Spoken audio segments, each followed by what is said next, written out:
happy little elephant was dancing through the jungle. He thought he was dancing beautifully. 1, 2, 3, kick! But whenever he went 1, 2, 3, his big feet pounded so that they shook the whole jungle. And whenever he went kick, he kicked over a tree or a bush. The little elephant danced along, leaving wreckage behind him until one day he met a parrot. "Why are you shaking the jungle all to pieces?" cried the parrot, who had never before seen an elephant. "What kind of animal are you anyway?" The little elephant said, "I don't know what kind of animal I am. I live all alone in the jungle. I dance and I kick and I call myself Suki. It's a good sounding name and it fits me, don't you think?" "Maybe," answered the parrot. "But if it's the only thing that does fit you, your ears are too big for you, your nose is way too big for you, and your skin is much, much too big for you. It's Baggy and Saggy. You should call yourself Saggy Baggy." Suki sighed. His pants did look pretty wrinkled. "I'd be glad to improve myself," he said, "but I don't know how to go about it. What shall I do?" "I can't tell you. I never saw anything like you in my life," replied the parrot. The little elephant tried to soothe out his skin. He rubbed it with his trunk, and that did no good. He pulled up his pants legs, but they fell right back into dozens of wrinkles. It was disappointing, and the parrot's saucy laugh didn't help a bit. "Ooh!" Just then, a tiger came walking along. He was a beautiful, sleek tiger. His skin fit him like a glove. Suki rushed up to him and said, "Tiger, please tell me why your skin fits so well.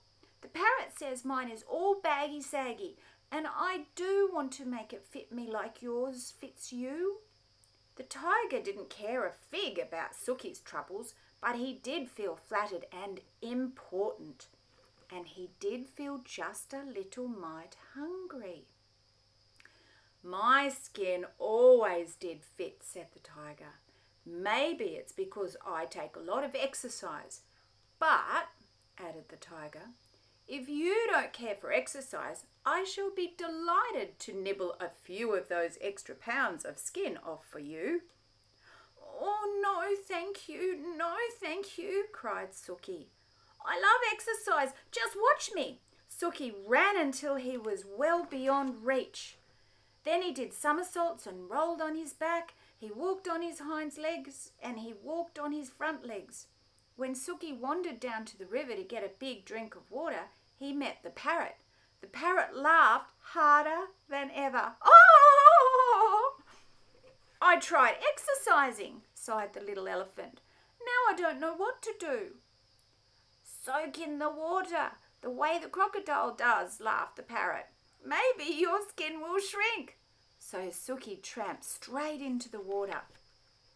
But before he had soaked nearly long enough to shrink his skin, a great big crocodile came swimming up, snapping his fierce jaws and looking greedily at Suki's tender ears. The little elephant clambered up the bank and ran away, feeling very discouraged.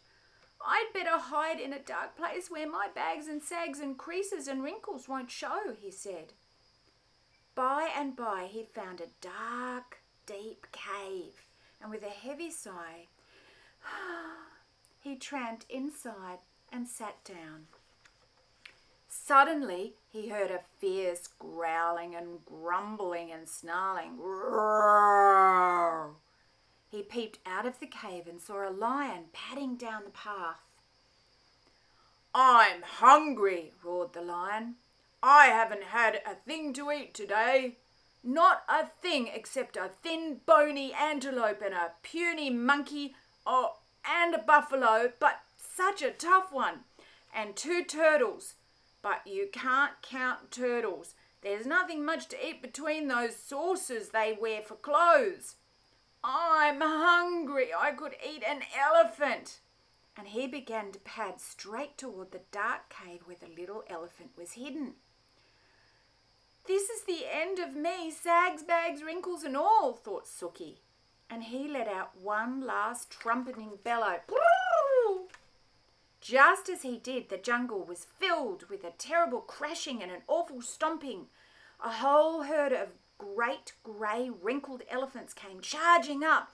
With Big Hungry Lion jumped up in the air, turned around and ran away as fast as he could. Sookie peeped out of the cave and all the big elephants smiled at him. Sookie thought they were the most beautiful creatures he had ever seen. I wish I looked just like you, he said. You do, grinned the big elephants. You're a perfectly dandy little elephant. And that made Sookie so happy that he began to dance, 1, 2, 3, kick, through the jungle. All those big, brave, friendly elephants behind him.